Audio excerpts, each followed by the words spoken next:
High everyone, welcome to graphics part. Graphics part আপনাদের জন্য যে গ্রাফিক ডিজাইনের কোর্সটি লঞ্চ করেছে তার আজকে প্রথম ক্লাস। আমাদের আজকের এই প্রথম ক্লাসে আমরা শিখব কিভাবে আমাদের পিসিতে বা আমাদের যে ল্যাপটপ রয়েছে ল্যাপটপে আমরা অ্যাডোবি ইলাস্ট্রেটর সফটওয়্যারটি সঠিকভাবে ইনস্টল করতে পারি, যাতে আমরা সেটি লাইফ টাইম ব্যবহার করতে পারি। তাহলে চলুন আমরা আমাদের আজকের প্রথম ক্লাসটি শুরু করি। আপনারা দেখতে পাচ্ছেন এখানে অ্যাডোবি ইলাস্ট্রেটর সফটওয়্যারটি রয়েছে। আমরা এখন আমাদের এই সফটওয়্যারটি জিপ থেকে আনজিপ করব। সো যারা জিপ থেকে আনজিপ করতে পারেন না তারা চাইলে আমাদের চ্যানেলে যে একটি জিপ থেকে আনজিপ করার সম্পূর্ণ প্রসেসের ভিডিও দেওয়া রয়েছে, আপনি চাইলে দেখে আসতে পারেন এবং আমি ডিসক্রিপশন বক্সে লিঙ্ক দিয়ে দিব। নাও এখন আমরা এটিকে জিপ থেকে আনজিপ করব। সো এর প্রসেস হচ্ছে আমরা ফার্স্টে এটিকে সিলেক্ট করব, দেন মাউসের রাইট প্রেস করে এখানে এক্সট্রাক্ট ফাইলসে একটা ক্লিক করব। দেন এখানে যে ডিফল্ট সেটিং থাকবে সেটি ঠিক আছে, দেন আমরা জাস্ট ওকে প্রেস করব। দেন এটি হালকা কিছু সময় নেবে, দেন আমাদের এটি জিপ থেকে আনজিপ হওয়া কমপ্লিট হয়ে যাবে। আপনারা দেখতে পাচ্ছেন আমাদের সফটওয়্যারটি কিন্তু জিপ থেকে আনজিপ হয়ে গেছে। এখন আমাদের এই জিপ ফাইলটি আপাতত দরকার নেই, সো আমরা এই জন্য এটিকে ডিলিট করে দিচ্ছি। এখন আমরা আমাদের সফটওয়্যারটিকে ওপেন করব। দেন এখানে আমরা একটা ফাইল দেখতে পাচ্ছি যেটা এক্সটেনশন রয়েছে .exe। সো আমরা এটিকে মাউসে ডাবল প্রেস করে ওপেন করে নিলাম। দেন এখান থেকে আমরা ইয়েস প্রেস করব। দেন এটি ইনস্টল হওয়া শুরু করবে, জাস্ট অল্প কিছু টাইম নেবে। তার আগে আমাদের এখান থেকে ল্যাঙ্গুয়েজটা সিলেক্ট করতে হবে। সো আমরা এখান থেকে ল্যাঙ্গুয়েজ দিব English international, then continue. So এটা হালকা কিছুক্ষণ টাইম নেবে, এটা অনেক সময় প্রোগ্রামের উপর ডিপেন্ড করে থাকে। সো যাদের প্রোগ্রাম অনেক বেশি হাই লেভেলের তাদেরটা কিন্তু অনেক দ্রুত হয়ে যাবে। সো দেখতেই পাচ্ছেন আমাদের কিন্তু ইনস্টল দ্য কমপ্লিট। তবে আমাদের আরও একটি প্রসেস রয়েছে যেটি হচ্ছে ক্র্যাক। সো আমরা আমাদের যে সফটওয়্যারে ইএক্সি ফাইল ছিল আমরা এটির উপরে চলে যাব এবং ফাইল একটা ফোল্ডার রয়েছে যেটার নাম হচ্ছে রিসোর্স।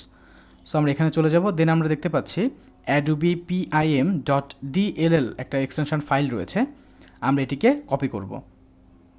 দেন আমাদের পিসিতে যে সি ড্রাইভটি রয়েছে আমরা সেখানে চলে যাব। এখানে আমরা দুইটি অপশন দেখতে পাচ্ছি, একটা হচ্ছে প্রোগ্রাম ফাইলস, একটা হচ্ছে প্রোগ্রাম ফাইলস x86। সো আসলে দুইটি ফাইলসের কিন্তু দুই ধরনের কাজ রয়েছে। নর্মালি যাদের পিসির কনফিগারেশন 32 বিট অপারেটিং সিস্টেম তাদের জন্য কিন্তু x86 প্রোগ্রামটা দরকার হবে, এবং যাদের প্রোগ্রামটি বা যাদের অপারেটিং সিস্টেম 64 বিট তাদের কিন্তু এই প্রোগ্রাম ফাইলস ফোল্ডারটি দরকার হবে। সো এই অপশনটি চেক করার জন্য আমরা চলে যাব আমাদের দিস পিসি অপশনে।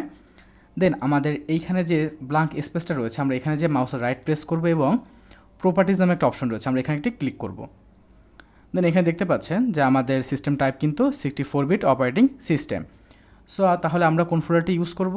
আমরা এখানে থেকে ইউজ করব যে প্রোগ্রাম ফাইলস যে অপশনটি রয়েছে এটি। যদি আমাদের অপারেটিং সিস্টেম 32 বিট হতো তাহলে আমরা কিন্তু এই ফোল্ডারটি ইউজ করতাম। সো আমরা চলে যাচ্ছি প্রোগ্রাম ফাইলসে। আমরা দেখতে পাচ্ছি এখানে অনেকগুলো ফোল্ডার রয়েছে। এখান থেকে আমাদের যে সফটওয়্যারটি আমরা ইনস্টল দিব বা অলরেডি দিয়েছি সেটা হচ্ছে অ্যাডোবি ইলাস্ট্রেটর। এটা কিন্তু অ্যাডোবির একটা প্রোডাক্ট।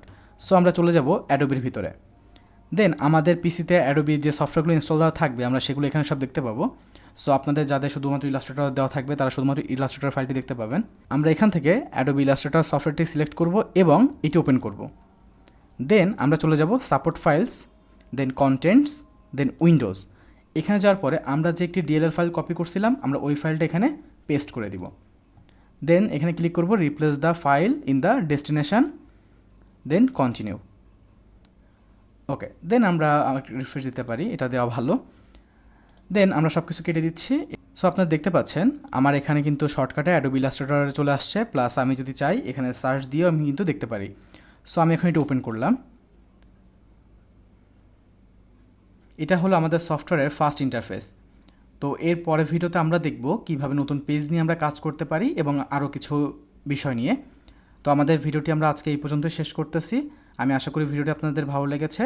যদি ভালো লেগে থাকে অবশ্যই লাইক, কমেন্ট এবং শেয়ার করবেন এবং অবশ্যই আমাদের চ্যানেলটিকে সাবস্ক্রাইব করবেন। দেখা হবে নেক্সট ভিডিওতে। Thank you so much.